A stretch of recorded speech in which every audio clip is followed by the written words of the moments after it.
tal? ¿Cómo están? Bienvenidos a otro capítulo de Minería 360, el espacio de una hora en CNN Chile, donde conversamos sobre las noticias y las tendencias también que están marcando el desarrollo del sector minero en Chile y en el mundo. Y precisamente sobre esas tendencias, tratando de delinear lo que va a ocurrir en los próximos meses y en los próximos años con la industria, vamos a conversar hoy con el presidente ejecutivo del Consejo Minero, Joaquín Villarino, quien nos acompaña en esta edición. También vamos a analizar los desafíos que tienen los geólogos y las geólogas en nuestro país. Esta semana se celebra el Día del Geólogo y es precisamente una profesión que tiene un rol muy relevante para el desarrollo de la industria y sobre todo para su futuro.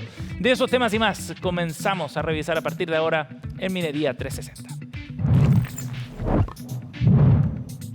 Bien, y vamos a partir de inmediato analizando un asunto muy relevante por el carácter estratégico que tiene este tema. El cobre y el litio son considerados como minerales estratégicos para los desafíos que tiene el planeta entero en torno a la transición, por ejemplo, en materia energética. Sin embargo, hay muchos desafíos de cara a ese proceso que exigen acelerar la producción de estos dos minerales, siempre y cuando eso no signifique descuidar las demandas de sustentabilidad. En el siguiente informe, Javiera Albornoz revisa parte de esos desafíos por delante.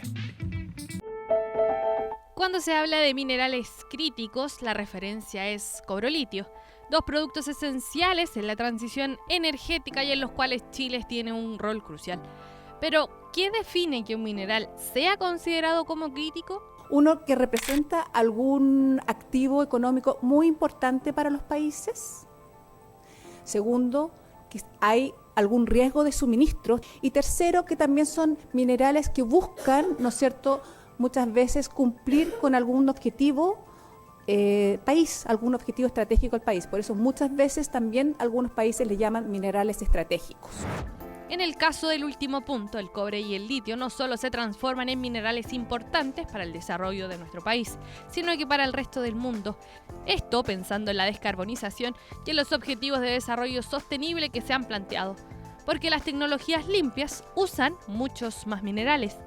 Solo por dar un ejemplo, un auto eléctrico no solo necesita el doble de cobre que uno convencional, sino que además suma otros como el litio, cobalto, níquel, tierras raras, entre otros. La minería de este tipo de materiales va a ser crucial para que la transición energética, que se basa básicamente en el reemplazo de combustibles fósiles por energías renovables, puedan desarrollar equipos y soluciones tecnológicas que se basan grandemente en la utilización de unos volúmenes muy altos de este tipo de minerales. Y los países, para descarbonizar, cumplir con sus compromisos de descarbonización, buscan abastecer sus propias industrias domésticas, ¿no es cierto?, para, poder hacer política industrial, nuevo desarrollo productivo en sus países.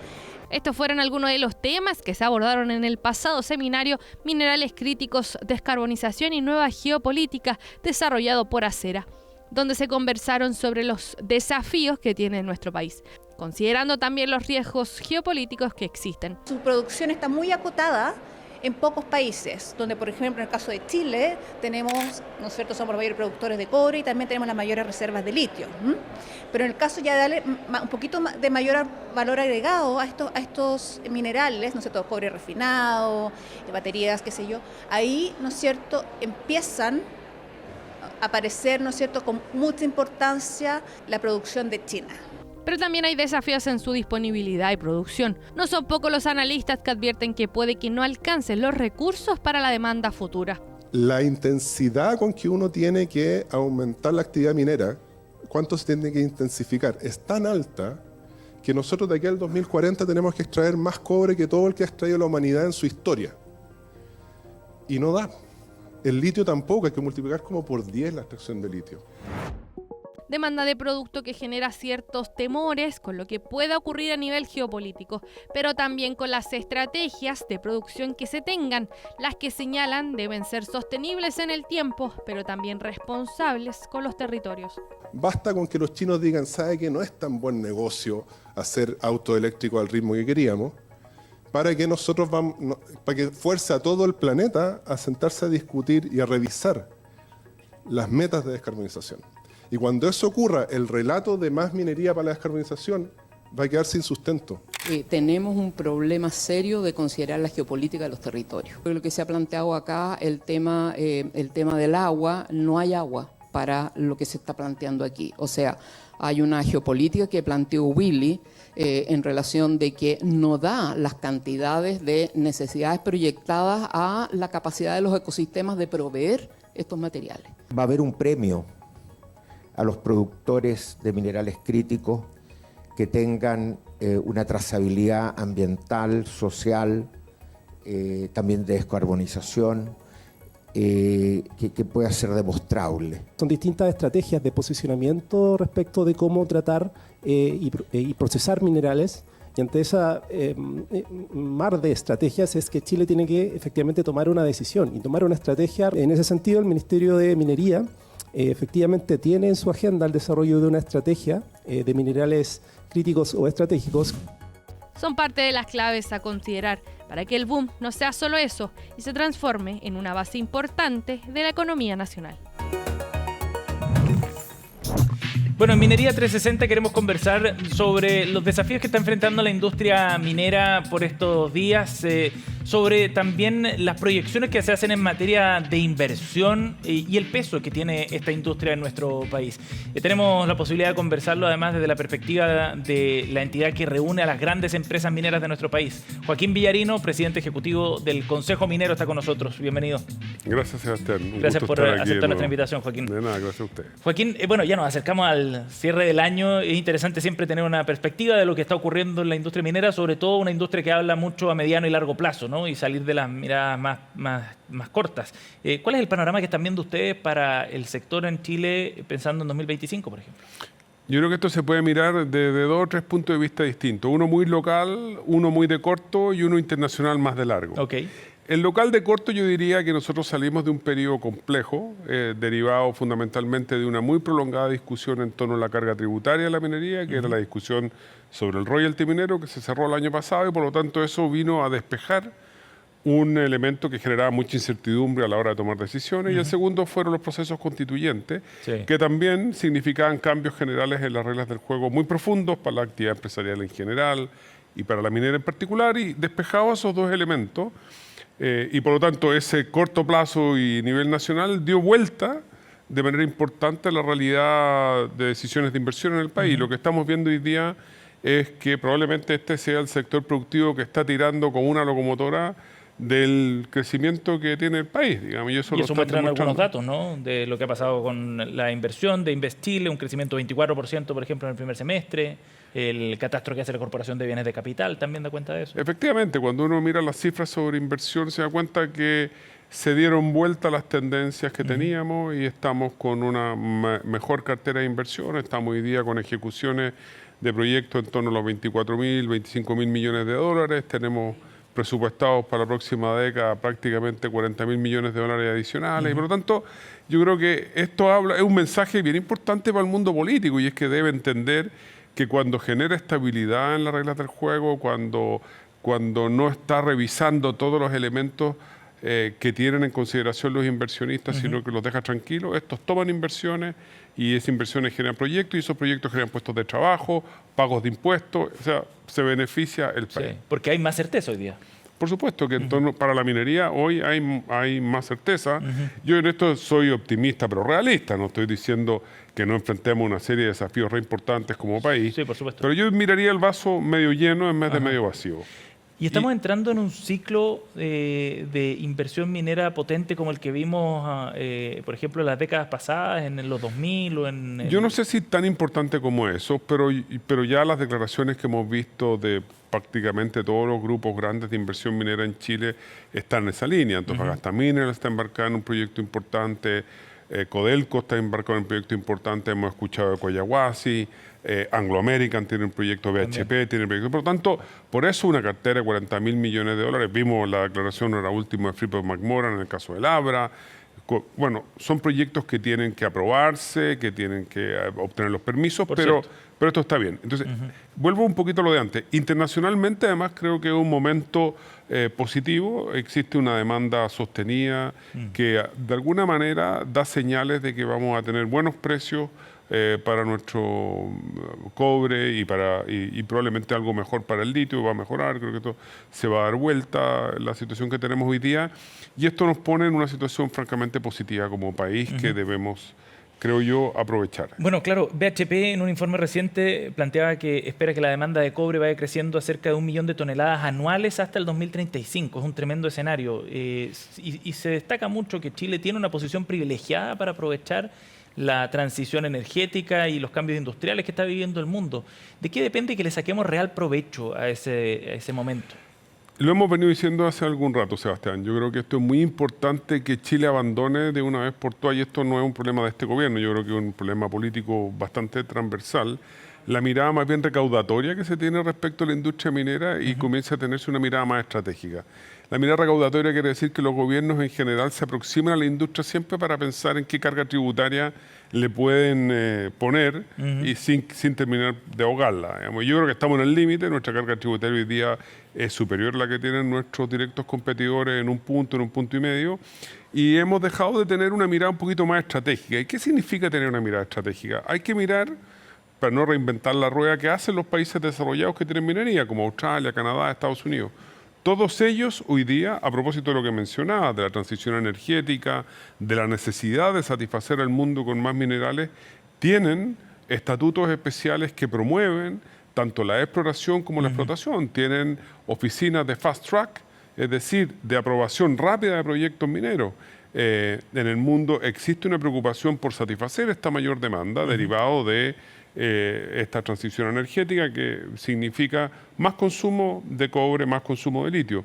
Y entonces los países desarrollados en que están fomentando la actividad minera, asociándose para que haya más actividad minera. Y eso significa que debiéramos tener sistemas más eficientes de permiso, sin bajar estándares, pero sistemas más eficientes de permiso y una mayor, diría yo, información a la ciudadanía Joaquín, de qué es lo que significa la industria minera. ¿Sería una buena idea avanzar, por ejemplo, como planteó Evelyn Matei, a un nuevo estatuto que dé estabilidad y certeza tributaria, por ejemplo, en el tiempo, similar a lo que teníamos antes? A ver, con el decreto? los estatutos en particular lo que hacen habitualmente es otorgar una serie de garantías a los inversionistas. Puede ser el decreto Ley 600 o cualquier otro tipo de garantía. Esto para inversiones de largo plazo, en que te garantizan el acceso al mercado cambiario, en que te garantizan una cierta estabilidad tributaria, en que te garantizan la no discriminación con los inversionistas nacionales, siempre son buenas noticias y sirven en líneas generales para el desarrollo de las inversiones. Lo está haciendo Argentina hoy día, lo ha hecho Perú en otros momentos, lo tuvo Chile y fue una herramienta tremendamente exitosa. Y por lo tanto, yo rescato los principios que hay detrás de los estatutos de inversión que promueven. Sin lugar a duda puede ser un elemento tremendamente positivo, no solo para la minería, sino que en general para el desarrollo de cualquier proyecto que signifique inversiones relevantes, y sobre todo de largo plazo. Tendemos a hablar por razones obvias del cobre, pero ¿qué pasa con los otros sectores de desarrollo minero también, Joaquín? ¿Cómo ven, por ejemplo, las perspectivas para el litio a propósito de las definiciones que se han hecho en la estrategia nacional? Bueno, el litio ha sufrido un impacto bien relevante a nivel mundial en términos de precio, y esto hay que tenerlo en consideración porque de verdad las ventanas uno tiene que aprovecharlas, y tuvimos una ventana que no aprovechamos con todo el potencial que teníamos para aprovechar. Porque solo habían 2 productores. Claro, porque solo habían 2 productores y estábamos como país enredados en una discusión ideológico-política y se nos fue ese carro, digamos. Vamos a ver si vuelve otro tan bueno como el que se nos pasó.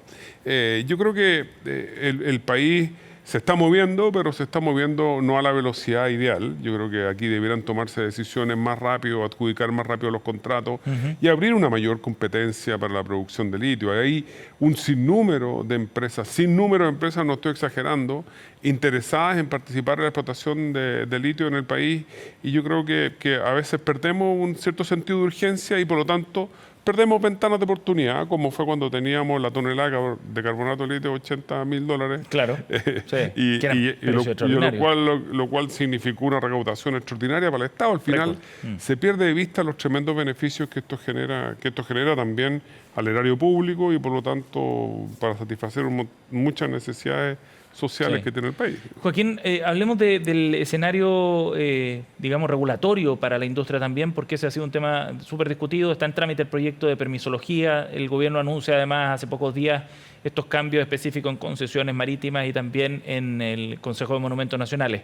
¿Cómo interpretan ustedes la señal que ha dado el gobierno en ese sentido, la velocidad a la que se está avanzando también y cuánto puede cambiar el panorama para la inversión en definitiva? Bueno, yo creo que hay que reconocer que es una muy buena señal. Yo creo que ese es el elemento más importante. Segundo, esto obedece a un diagnóstico transversal y eso es bien importante. Nosotros llevamos al menos desde el Consejo Minero 8 años diciendo que teníamos problemas con los permisos y era un grito en el desierto, digamos, literalmente no nos escuchaban mucho. Hoy día esto es un diagnóstico transversal, generalizado, políticamente por todo el mundo aceptado y ya está asentado y un gobierno como este tomó, la verdad, las riendas de la situación, reformando el sistema de evaluación ambiental, reformando el sistema de permisos y haciéndose cargo de aquellas entidades que estaban generando mayor retraso en la tramitación, como es el Consejo de Monumentos Nacionales y como son las concesiones, el tema de las concesiones marítimas. Por lo tanto, a tu pregunta, como señal, nos parece una señal extraordinariamente buena que viene a ser la consecuencia o respuesta a un diagnóstico transversalmente aceptado. Por lo tanto, una buena noticia. Velocidad. Bueno, como siempre, yo creo que en esto uno siempre espera que haya más velocidad, en ese sentido que haya más sentido de urgencia. Chile pierde oportunidades, pierde puestos de trabajo, pierde inversión, pierde satisfacción de necesidades, pierde una oportunidad histórica. Chile está hoy día, sin lugar a dudas, en un momento histórico único. El mundo necesita lo que nosotros tenemos más que nunca, que son cobre y litio. Y eso necesita una mirada estratégica con un tremendo sentido de urgencia. Yo creo que la mirada estratégica en el sentido que es importante modificar los sistemas de permiso está andando. Nuestros legisladores se toman de pronto más tiempo, creo yo, del que la urgencia Joaquín, impone. Y si efectivamente se cumplieran con lo que proyecta el gobierno, que esto puede redundar luego, estas modificaciones, en una reducción de 30-35% de los tiempos de tramitación, en promedio en el sistema, en la minería puede ser un poco más, un poco menos, pero tomemos eso como referencia. ¿Eso mueve la aguja en términos de inversión? Por supuesto que sí, pero mueve además la aguja, ya con la inversión decidida, la hace más productiva, la hace más rentable. ¿Y eso por qué? Porque no es lo mismo demorarse 10 años en obtener los permisos que 7 años en obtener los permisos o 6 años. Y por lo tanto, eso quiere decir que tú comienzas a producir antes y eso quiere decir que genera recursos antes. Hemos visto que esto tiene impacto en recaudaciones fiscales por cada 1.000 millones de dólares, prácticamente en un 10% de eso, un 100 millones de dólares adicionales que pueden llegar al fisco. Entonces, obvio que tiene un impacto y que mueve la aguja. Ya lo decidió. Además, si nosotros nos transformamos en un país más eficiente, con un Estado más eficiente que responde de manera adecuada y oportuna a los requerimientos de permiso, dándole tranquilidad siempre a la ciudadanía, porque esta es la segunda parte de la oración que no hay que olvidar. Esto no tiene por qué significar bajar estándares, esto solo tiene que significar tener un Estado más eficiente. Eso, que se haga cargo, pero con velocidad de lo que tiene que cumplir la industria para desarrollar sus actividades. Joaquín, una última pregunta antes que se nos vaya el tiempo, pero mencionabas una idea que se escucha regularmente, que Chile tiene lo que necesita el mundo, ¿no? Y puede jugar un rol clave, activo, no solo por el cobre, el litio, las energías renovables, eventualmente el hidrógeno verde y otros, para aportar a la descarbonización y a la transición energética que debe enfrentar el planeta. Esa idea fuerza, en todo caso, no se escucha como un relato quizás. ¿Falta, crees tú, construir esa misión país, digamos, que permee de alguna forma a otros actores, que junte a distintas industrias? Bueno, yo lo primero que fue la primera pregunta que dije, mira, yo creo que hemos tenido en este país una aproximación recaudatoria a la minería y lo que hace falta es exactamente lo que acabas de decir, una mirada estratégica. ¿Y cuál es la mirada estratégica? Esta que estás señalando tú. Chile juega un rol esencial en la transición energética y por lo tanto esto debiera inspirarnos para movernos de una manera distinta y a una velocidad distinta, con un espíritu mucho más asociativo y colaborativo. Y yo creo que aquí hay una serie de ejemplos de trabajo público-privado que da muy buenos resultados y van en la línea correcta. Tanto en la aprobación de políticas públicas que se construyen y co-construyen antes de que entren al Congreso en una conversación con los sectores que se van a ver afectados. Que no somos colegisladores, pero sí podemos ser co-constructores en el sentido que aportamos información sobre el impacto que tienen las políticas públicas, aportamos información sobre las soluciones ideales y evidentemente los legisladores son los que evalúan y deciden. Pero yo creo que ese trabajo coordinado, público-privado, ha ido dando muy buenos resultados en determinadas políticas públicas. Lo vimos a través de la aprobación del proyecto de 40 horas, por ejemplo. Nosotros trabajamos juntos con las dirigencias sindicales dentro del Consejo Superior Laboral que engloba el mundo de la minería, donde estamos sindicatos, el gobierno y nosotros. Lo hicimos lo mismo para el convenio 176. O sea, creo que hay espacios de colaboración que terminan siendo tremendamente útiles. Hay que perderle temor a hablar con el mundo de los trabajadores, perderle temor a hablar con el gobierno, a llegar y construir acuerdos. Esta es la manera de construir el país. Y aprovechar la oportunidad, ¿no?, histórica que se está presentando en el mercado también. Joaquín, gracias por haber venido. Gracias a ustedes por la invitación. Hacemos una pausa y ya volvemos. Seguimos con Minería 360.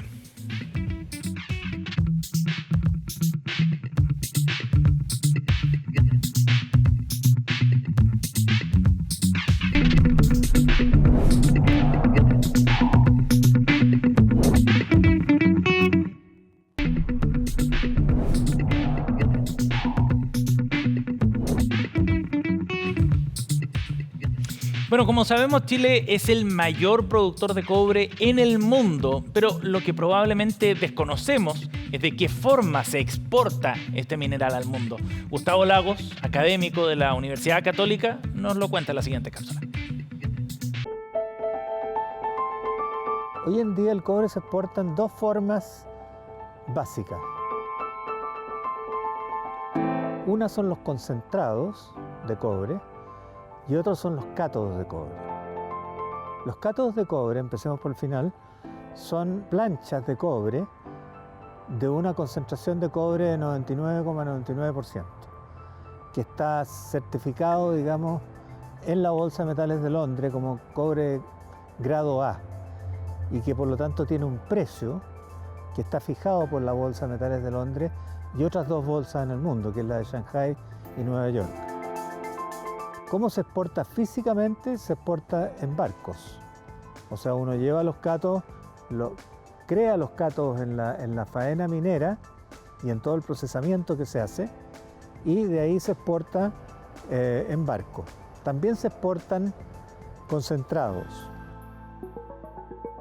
¿Qué es el concentrado? Es un polvo, es un mineral que tiene pequeñas partículas que contienen aproximadamente entre 25 y 30% de cobre. Ahora, ¿cómo se produce un concentrado? Se produce primero sacando la roca, ¿no es cierto?, de la mina. Esa roca es molida, posteriormente se divide en partículas finas, y las partículas finas, que son el mineral, o sea, que contienen mucho cobre, que contienen 30% de cobre, son recuperadas mediante la flotación, ¿ya? Y eso es, digamos, después se seca, ese es el concentrado. En este momento se exporta más concentrado que cátodo, porque la distribución de las ganancias están asignadas mundialmente mucho más a favor del concentrado que de la fundición. O sea, la utilidad, la rentabilidad que tienen las fundiciones y refinerías es muchísimo menor que la rentabilidad que tienen las minas concentradoras.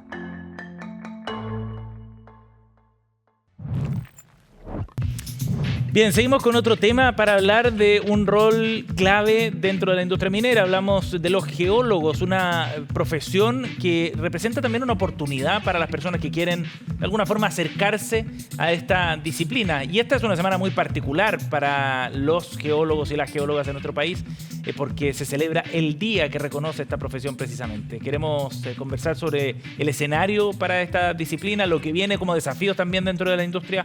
La directora del Colegio de Geólogos de Chile, Alejandra Ávila, está con nosotros aquí en Minería 360. ¿Cómo está, Alejandra? Bienvenida. Muy bien, muchas gracias. Gracias por la invitación. Gracias por estar con nosotros. A propósito del Día del Geólogo, importante tenerlo, y a través suyo le mandamos un saludo, por supuesto, a todos los geólogos y geólogas para reconocer el trabajo que hacen. Uno muy importante, por cierto, Alejandra, en la industria, ¿no? En la industria minera. En toda la cadena de la industria, desde lo que es la exploración minera hasta la etapa de cierre. Sí. Creo que el geólogo es fundamental para tener un buen negocio, ¿no? En lo que es un proyecto minero. Sí. ¿Cuál es el momento que está viviendo la disciplina acá en Chile? ¿Cuántos geólogos hay, por ejemplo, acá en nuestro país? En Chile tenemos alrededor de 3.600 geólogos, con una demanda impresionante en términos de lo que es la necesidad del país, ya sea por lo que es el lado de la minería, la exploración, así como también la geología aplicada, todo lo que hoy día significa el cambio climático, los eventos naturales como las remociones en masa, se necesita un geólogo en terreno. Por lo tanto, yo creo que en la medida en que el país vaya generando desarrollo, va a ir requiriendo más la necesidad del conocimiento técnico y lo que es el comportamiento de la naturaleza. Por lo tanto, hay mucho más campo, digamos, más allá de la minería. Uno tiende a asociarlo también a este como el sector. monitoreo volcánico, ¿no es cierto? Todo lo que tiene que ver con lo que es la costa, la erosión. Hay un efecto ahí del producto de la modificación de la geología en el terreno, por la erosión propiamente tal. Sí. Y en el campo de la minería en particular, Alejandra, ¿cómo ha evolucionado el rol de los geólogos dentro de la minería? Bueno, hoy día con el boom del litio, ¿no es cierto? Se están requiriendo mucha más necesidad de lo que es la exploración y en la evaluación de lo que son los yacimientos de salares principalmente. Y ahí se requiere información y en la medida en que se vayan abriendo las puertas para la exploración en salares va a haber mayor demanda de geólogos. Sí, por supuesto. Y también aplicado no solamente a lo que es el recurso minero del litio, el impacto ambiental de lo que significa la explotación, lo que son la hidrogeología, los acuíferos necesitan un monitoreo y es el conocimiento del geólogo es relevante, ¿no? El aporte que hace el geólogo. Alejandra, ¿y cuánto sabemos hoy día de los sistemas de salares en nuestro país? ¿Cuánta información tenemos realmente? Porque estamos entrando en una etapa que promete ser un punto de inflexión en el desarrollo de la industria, ¿no? El gobierno ha diseñado esta Estrategia Nacional del Litio. Eso significaría el ingreso de nuevos actores, nuevas empresas, más producción, más desarrollos también industriales. ¿Cómo estamos enfrentando ese periodo desde el punto de vista de lo que sabemos del litio y de los salares? Bueno, donde está la mayor riqueza del conocimiento de los salares del litio está en el Servicio Nacional de Geología y Minería, en la Subdirección de Geología. Ahí hay una base de datos con la información relevante, donde están rankeados, donde están tipificados, cuáles tendrían mayor potencial, menor potencial, la información básica de cada uno de ellos. Y bueno, se siguen estudiando a medida de que exista presupuesto por parte del Estado para poder invertir en el conocimiento, es donde vamos a tener mayor información para que el inversionista tenga más conocimiento respecto a dónde explorar. Y eso es clave hoy día, ¿no? Para la toma de decisiones, por supuesto. Es clave potenciar, diríamos, los recursos o el establishment del Estado, ¿no? De estudiar para poder atraer a los inversionistas. ¿Y en qué posición está Chile para el desarrollo de esos salares desde el punto de vista de la información que está disponible, de lo que se sabe hasta ahora? Porque sabemos que Chile tiene una de las reservas más importantes, ¿no? En materia de litio. Pero ¿queda mucho por descubrir todavía? Queda mucho por explorar. Sí, y evaluar el potencial, porque podemos tener un recurso hipotético, ¿no? A partir de las muestras que tenemos en los salares, pero se necesitan hacer sondaje, geoquímica, geofísica, y eso es invertir. Entonces tenemos dos posibilidades. De alguna manera es llamar al inversionista para que hagan ellos esos estudios, o nosotros de alguna manera anticiparnos para poder proponer en el mercado, diríamos, del global, lo que hay en Chile. Que el Estado detecte esa información para ponerla a disposición del mercado luego. Claro, el conocimiento, sí. Entonces, pucha, espectacular es potenciar esos equipos que existen, pero hay que poner recursos ahí. Sí, por supuesto. ¿Esos recursos en exploración deben venir fundamentalmente del Estado? Hablando del litio u otros minerales también, o hay que generar los incentivos para que el sector privado se involucre. Hay que generar los incentivos, pero el la inversión del Estado no es en exploración geológica para encontrar el recurso minero, sino que es generar conocimiento, una línea base, no solamente en lo que es la geología de los salares, sino que tiene que ver con la geología del país, ¿no es cierto? Conocer las franjas metalogénicas, entender mejor dónde están los yacimientos, de acuerdo. Entender mejor, diríamos, el comportamiento incluso de este país que es tan dinámico. Estamos en una zona de subducción donde existe actividad volcánica, donde monitorear los volcanes, y ese es el trabajo que hace, diríamos, el Servicio Nacional de Geología y Minería. Alejandra, y en ese sentido, ¿cuánto conocemos de la geología de nuestro país? Yo creo que hay bastante avance de conocimiento, pero dependiendo de la necesidad está la escala con la que tú trabajas. Por ejemplo, tenemos el mapa geológico de Chile a escala 1 millón, tenemos escala 250.000, muchas cartas a 100.000. Y bueno, y esa es la invitación a la exploración.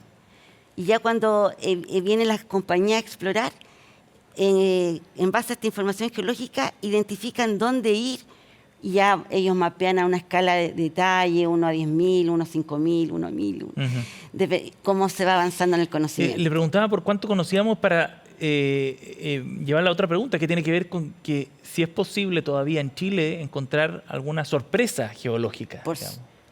Por supuesto que sí, porque diríamos que tenemos el norte de Chile, hay mucha grava, hay mucho terreno cubierto por grava, mucho llano, ¿no es cierto? Y las rocas mineralizadas guían bajo este llano, y hay que innovar en métodos de exploración. Y yacimientos de mayor profundidad, los yacimientos más antiguos, los más ricos, uno veía el cobre en superficie, lo veía en el cerro, ¿no es cierto?, la anomalía, pero ya se necesita tecnología y avance también en lo que son los métodos de explotación.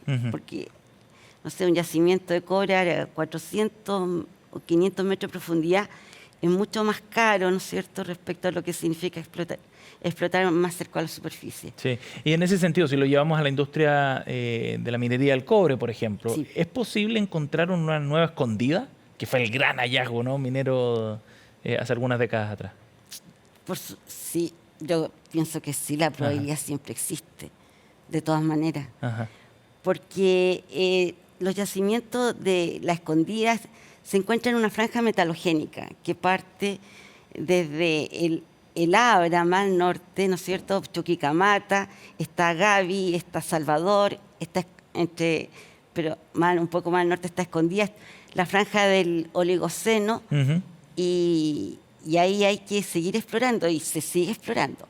Así como tenemos aquí en la cordillera central, desde Pelambre hasta el Teniente, ya ahí está la Andina, están los Pliocenos. Entonces, existen algunas huellas de cada uno de los yacimientos similares, principalmente por dataciones radiométricas y por modelamiento, que llevan a ir a explorar. O sea, el Circunpacífico, Chile, Perú, hacia el norte, está rico en cobre. Sí, claro.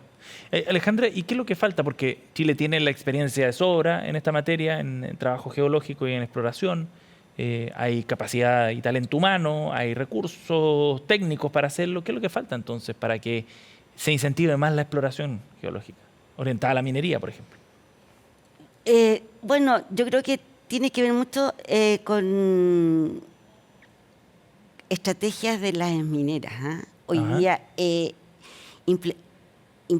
las inversiones son mucho más altas de las que eran hace 10, 20, 30 años atrás. La inversión en exploración. En el proyecto minero. No es tan caro explorar, sino que hacer un proyecto minero. Necesitas, no solamente necesitas el cobre, necesitas infraestructura, necesitas energía, necesitas agua, accesos, ¿no es cierto? Y la venia de la comunidad. La sustentabilidad es clave para hacer un proyecto exitoso. Entonces, creo que las empresas, la industria tiene que dotarse de buenos equipos para tempranamente evaluar todas las variables que significa hacer un proyecto minero. O sea, la exploración no es por encontrar, sino que significa hacerse cargo desde ahí hasta la etapa de cierre y poscierre de lo que es ese proyecto minero, claro, ¿no? En un proceso mucho más largo. Claro, entonces son miles de millones de dólares para cualquier proyecto hoy día que tú quieras instalar en un país. Por supuesto. Y estamos tan, bueno, vemos que igual viene una demanda importante de cobre y litio, por lo tanto, Chile no podría quedarse atrás en lo que hoy día todos los países están compitiendo por cubrir la demanda de esos recursos. Por supuesto. Así es que los geólogos hoy día estamos, diríamos, siendo muy requeridos, y yo creo que en el futuro esto debería ir aumentando, tanto para lo que es la exploración y la minería, como también lo que tiene que ver con los peligros geológicos producto de este dinamismo que parece que el tiempo va más rápido, el cambio climático hoy día es muy acelerado y nos estamos viendo con problemas de remoción en masa significativo que ojalá cada alcalde, cada autoridad local tuviera un geólogo en su territorio. Para poder planificarse y preparar esos desafíos. El recurso también. hídrico también, ¿no es cierto? Un efecto súper importante. Alejandra, gracias por haber venido a conversar de estos temas aquí en Minería 360. Muchas gracias. De nada, encantada de haber estado acá, muchas gracias. Nos vamos a ir a una pausa y ya volvemos, seguimos con más de Minería 360.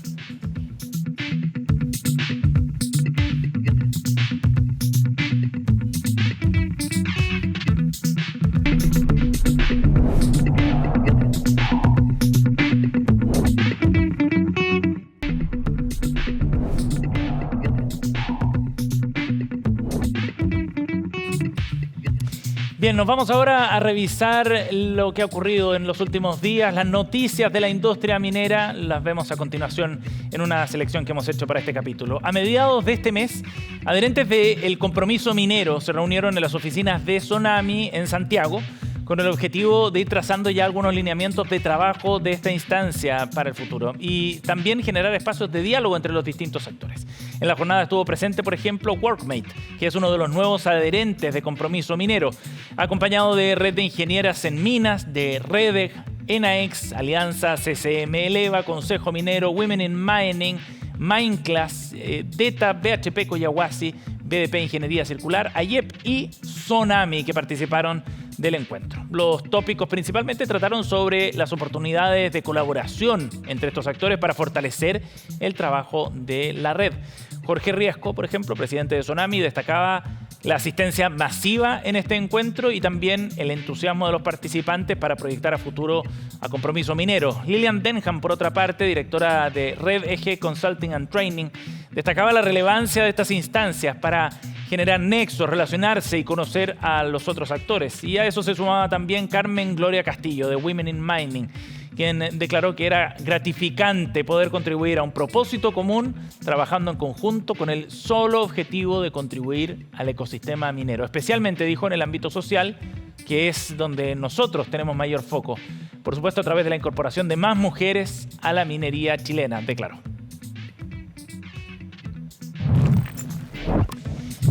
Cambiamos completamente de tema. El pasado 11 de octubre, el Consejo Regional de Atacama aprobó los recursos para la reposición de los chancadores provenientes de la planta Manuel Antonio Mata para Copiapó y de la planta Osvaldo Martínez para El Salado. Es una decisión bien relevante por parte de ENAMI en este movimiento de estas instalaciones. El monto de 1.680 millones de pesos otorgado por el Fondo de Desarrollo Regional corresponde al 91% del financiamiento que requiere la empresa, mientras que el resto son aportes estatales. Javier Castillo, presidente del Consejo Regional de Atacama, dijo que era una noticia esperanzadora para la pequeña minería. Iván Blinars, por otra parte, que es el vicepresidente ejecutivo de la Empresa Nacional de Minería, dijo que esta inversión permite agilizar los procesos y acortar los tiempos de chancado de minerales. Castillo además reafirmó el compromiso con la pequeña minería y con ENAMI.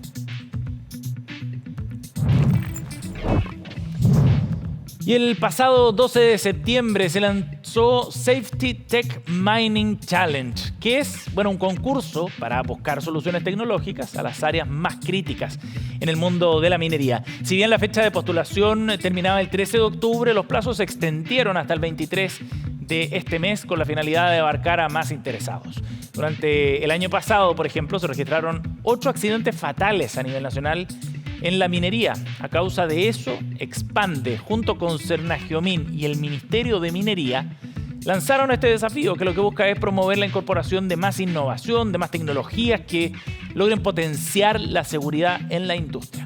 Las postulaciones para este concurso están abiertas para compañías, startups, institutos y centros de investigación, entre otros. Las soluciones propuestas, además, deben impactar en al menos uno de los 5 desafíos. Los finalistas tendrán la posibilidad de presentar su solución en una feria tecnológica, un Demo Day y otras instancias de networking con la participación de grandes mineras. El proceso de postulación se puede realizar de manera online desde la página web de Expande. Vamos a ir a otro tema y uno muy relevante, por cierto, para la industria minera y para nuestro país también, por cierto. Hablamos de la participación de las mujeres en la industria más importante en materia económica en Chile. Es un asunto que ha estado en la mesa como un desafío enorme porque la brecha de género en nuestro país, si bien se ha ido acortando, sigue siendo todavía muy amplia. De este tema y en base a un reciente estudio publicado, conversamos con la periodista de Minería 360, Javier Albornoz. ¿Cómo estás, Javi?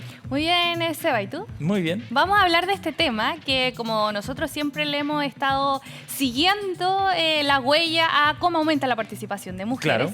Y en este caso, esta es la 7ª versión de este estudio Mujer en Minería que realiza Ventas Group con el apoyo también de Spencer Stuart, Acción Empresa, Red de Ingenieras de Minas y Compromiso Minero, que en el fondo lo que hacen es recoger la percepción que tienen las mujeres que están en la industria minera. En este caso, este año se hizo a 572 profesionales de la industria minera, un poco más que el año pasado, que fue de 378, así que, por así decirlo, la muestra es un poco más representativa en cantidad con respecto al año anterior. Y vamos a pasar a revisar parte de los datos que entregó este estudio, entrando en el contexto. Bien, tú lo decías, a medida que avanzan los años y a medida que avanzan las políticas, también aumenta el nivel de participación femenina. Y haciendo una comparación con otros países, también mineros, en el caso de nuestra región Perú, en el caso ya de otros continentes con Canadá y Australia, que son potencia también minera en el mundo, tenemos que nuestro país pasó de tener un 8.4% de participación femenina en 2018 a tener un 21.8%. Estos son datos entregados por CCM Eleva, también de Compromiso Minero, y también vemos que estamos muy similar, inclusive más arriba que Australia, que era uno de los países que nos llevaba la ventaja y era el ejemplo. Sí, y este es un muy buen dato porque no solo estamos a ese nivel, sino que además se ve que en 6 años se consiguió aumentar el nivel de participación de las mujeres de manera bien importante, lo que habla muy bien del diseño de las políticas públicas que se han hecho, pero también de los esfuerzos de las mismas empresas mineras por sumar a más mujeres. Tal cual, porque por una parte está claramente el incentivo que puede haber a nivel estatal, pero muy importante es la forma en que cada empresa adquiere esos talentos, y no porque se da mucho y es una conversación que se reitera harto en la industria, y es que hay veces en que van pasando las profesionales de empresa en empresa. Entonces, los esfuerzos, por ejemplo, en los últimos años han estado en captar talentos, pero desde otras industrias, desde otras áreas, para no estar traspasándose a las mujeres digo, una forma buena, no traspasarse como de mala manera, pero en el fondo el que vaya que se vayan rotando, claro, las profesionales. Efectivamente, porque eso aumenta el universo en el fondo de mujeres que participen del sector y que permita entonces ampliar la cantidad de mujeres que están en cada una de las empresas. Y ese punto aparece como uno muy relevante, como un desafío desde el punto de vista de no solo desde la sostenibilidad de los desafíos que tiene la industria, sino también del aporte en valor del trabajo que hacen las mujeres. Está comprobado con distintos estudios de cómo equipos más diversos también, incluyendo dentro de la minería, generan mejores resultados operacionales, en definitiva. Tal cual. Y de hecho las mismas empresas siempre hacen esos análisis y mencionan que han mejorado, por ejemplo, no solo, como dices tú, en la diversidad y en tener diversas opiniones y diversos talentos, sino que también ha mejorado la productividad a propósito de la incorporación de mujeres. Quiero que pasemos y sigamos revisando más de los datos que arroja este estudio y pasamos a revisar en este caso la diferencia que existe en la percepción de equidad que hay con respecto a la participación de mujeres. Y aquí nos queremos detener en dos datos. Por una parte, es que el dato que hace relación a la remuneración, y aquí lamentablemente en este caso hay una diferencia, una brecha en cómo las mujeres consideran que es la remuneración que reciben los hombres, que ellas dicen que hay los hombres recibirían, el 72% de la encuesta dicen que los hombres recibirían mayor remuneración que las mujeres. Claro, en color verde se aprecia el dato de las mujeres y en azul el 27% que es, claro, azul, morado, que es el de los hombres. Por lo tanto, una brecha muy larga, grande todavía, más bien en cómo se percibe que se da la remuneración en las mujeres. Y ese dato es bien interesante porque además no solo muestra que las mujeres perciben que los hombres ganan más, sino que los hombres no son conscientes tampoco de que efectivamente están recibiendo un sueldo más alto. Claro, en este caso, claro, uno no nota las diferencias hasta que vive en este caso y nos quedamos con este dato bien relevante a tener en consideración también, porque por una parte está la necesidad de incorporar mujeres, pero también que esto sea en equidad, que sea equiparando la cancha, en este caso, con los hombres. Y otro de los datos que también queremos profundizar de este estudio, que está ahí al lado, tiene que ver con el desarrollo de las capacidades, el desarrollo que tienen para seguir trabajando o para seguir creciendo. Vamos a ahí ver el tema de la percepción de mejoras y también en verde las mujeres y en morado los hombres. En el caso del acceso a roles de liderazgo, el 50% de las mujeres cree que hay un buen acceso, en este caso, a ellas como mujeres, y el 72% de los hombres lo considera en su caso. Y al lado tenemos el movimiento al interior de la organización. Un 39% considera que se da una buena relación o se da un buen movimiento interno entre mujeres. Claro. Y en el caso de los hombres, ellos consideran que un 64% para ellos. Esto siempre pensado en el dato, en cómo se da el movimiento, tanto mujeres y de hombres. Claro, y sobre el tema del acceso a roles de liderazgo, ese es un asunto fundamental en entender que las mujeres están percibiendo que es más difícil el acceso a roles de liderazgo, lo que supone cierto techo de cristal, que es un concepto que se ha acuñado también para hablar de cuáles son las limitaciones que enfrentan las mujeres, muchas veces culturales, para crecer en cualquier industria, no solo la minera, pero en este caso que la mitad de las mujeres entienda que han visto aumentada la dimensión de acceso a roles de liderazgo, en contraste con el 72% de los hombres, muestra que hay un largo camino todavía por recorrer ahí. Sí, lo que sí se puede rescatar en este caso, y es que en la medición anterior, la del año pasado, y también ahí vemos el apartado, es que aumenta, al menos se mejora, por así decirlo, este número, pasando de un 44% que el año pasado consideraba que tenían un buen acceso a roles de liderazgo versus ahora un 50%, ha aumentado un porcentaje en ese sentido. Lo mismo el tema del movimiento al interior de la empresa, que también genera un aumento pensando en la percepción que se tenía. Pensemos que esto también hace la comparación al año anterior. Dentro también de otros de los datos que podemos rescatar o ponerle ojo en esto, y pensando también en la incorporación de mujeres, y es que el 65%, solo el 65% de las mujeres considera que existen acciones, por ejemplo, para abordar casos de discriminación, acoso sexual y laboral. Eso, por ejemplo, comparado con los hombres, que el 80% considera que sí lo hay. Pero hay que poner ojo en esto porque sabemos que son temas importantes y temas de preocupación en torno a las las mujeres el tener este tipo de planes para abordar este tipo de situaciones, sobre todo, por ejemplo, ahora teniendo en consideración lo que es la ley Karin, que son temas relevantes a considerar. Y también otro de los puntos que también hacerle un doble clic es que el 48% de las mujeres considera que hay infraestructura, o sea, el otro porcentaje avisa o dice, ¿sabes qué? La faena pareciera ser que no tiene la infraestructura adecuada para que estemos en ella, que era uno de los temas, porque por supuesto, cuando la industria cambia de ser muy masculinizada y tener espacios determinados para los hombres, el hacer este cambio de switch también implica tener las condiciones adecuadas e infraestructura para esto. Y una señal de alerta para los rangos ejecutivos, digamos, ¿no? De generar esas condiciones que solo pueden cambiar a la medida en que la empresa implemente las políticas adecuadas. Para sí, por supuesto. Pero nos vamos a quedar también con algunos datos positivos, y es que, por ejemplo, el 95% de hombres y mujeres considera que la minería sigue siendo por así decirlo, lo que lleva la economía de nuestro país, base, y también sobre el 70%, de hecho el 77% de las mujeres, el 81% dice que la minería mejoró su estilo de vida.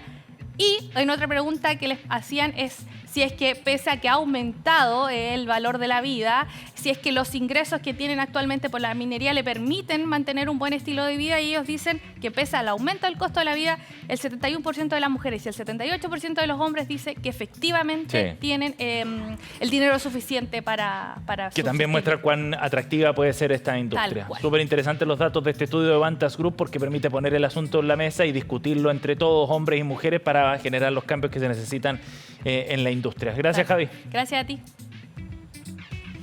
Bien, con esta información estamos cerrando esta edición de Minería 360. Muchas gracias por estar con nosotros. Recuerden que pueden comentar con nosotros con el hashtag M360 y visitar y volver a ver este contenido y el de capítulos anteriores en nuestro sitio web en cnnchile.com.